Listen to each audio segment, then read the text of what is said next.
Our Meet Your Neighbor segment this week focuses on a Baton Rouge Magnet graduate who grew up listening to the Houston Astros and LSU games on the radio, hoping his voice would one day also hit the airwaves. Well, he's certainly living that dream. WFB Sports Director Jacques Doucet explains.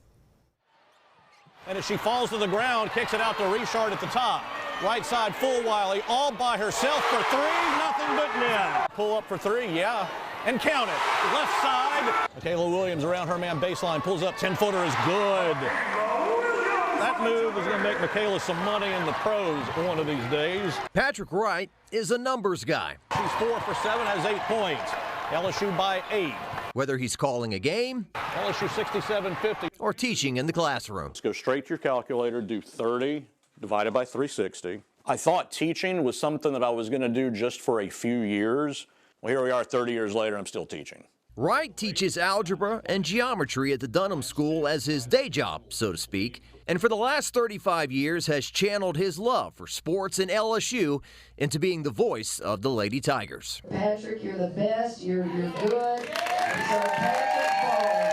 I inherited Patrick, and it didn't take me long to realize how good he was at his job. And that was comfortable for me. And to think that he's been here that many years at LSU and worked with that many Hall of Fame coaches, all you got to do is just listen to him when he gets excited on the radio. 3, 2, 1,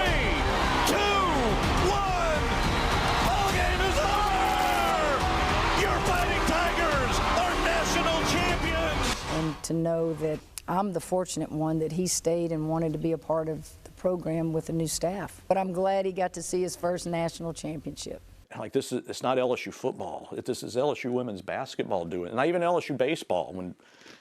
This is who we are now. And it took a magnificent coach with a great personality and that everybody kind of got behind. But long before so many people cared about LSU women's basketball, no one seemed to care at all.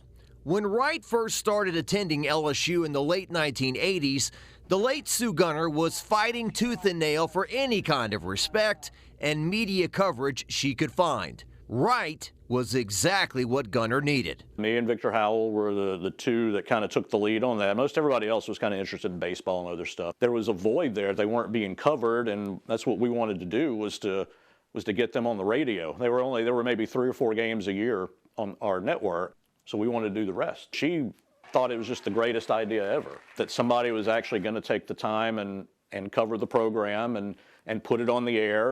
You know, for the select few people that showed a genuine interest in her program, you were her friend for life. It was a hard fight that Coach Gunner felt like she was always fighting uphill. But again, the battle was never about her. It was about these women who are great athletes, and they deserve their moment in the sun also. And that was always what she was about. I can't tell you, this win is for you. Thank you. I learned a lot of things from her, just about being humble, about being gracious, about being appreciative, about appreciating the game. You know, when you get beat, you compliment the other guys and say, good game, instead of, pouting or trash talking the other teams. Like, hey, they beat us fair and square, good game, guys. One of Simone Augusta's first couple of years, we played Tennessee in the PMAC, and we sold out the building for the very first time. I'll always remember when Coach Gunner walked out of that tunnel. I think she teared up a little bit. I did a little bit too. Happy for me to see what she had worked so hard to see happen. Wright would eventually call 5 straight Final Four teams from 2004 through 2008. At the point where you didn't have to explain yourself anymore. Like you do what? Well, LSU has a women's basketball team. Like, no, people want to talk to you about it now. They want to be interested. They want to be associated with it. Again, that was reaching a point that we've been trying so hard to get, and we finally got there. It's fun when you do something and you do the work and you live the tough times, and then you come out on the good side of it in the end. It's really fulfilling. And along the way, in 1997, LSU brought back the sport of softball. 3-1. Fly ball to left. It's way back. It's way back. It is out of here. Tigers win it 7-5. But softball is kind of like my baby. I've been there since day one through everything. I've seen it all. And that first year, I fell in love with it because it's a wonderful sport. I've gotten to see that sport grow as well because you couldn't find games on TV 30 years ago. And the people in this community really took to the program because it was a winner from day one. And we've had some remarkable coaches come through, some great athletes come through. Wright is more than capable of filling in on the LSU men's sports as well.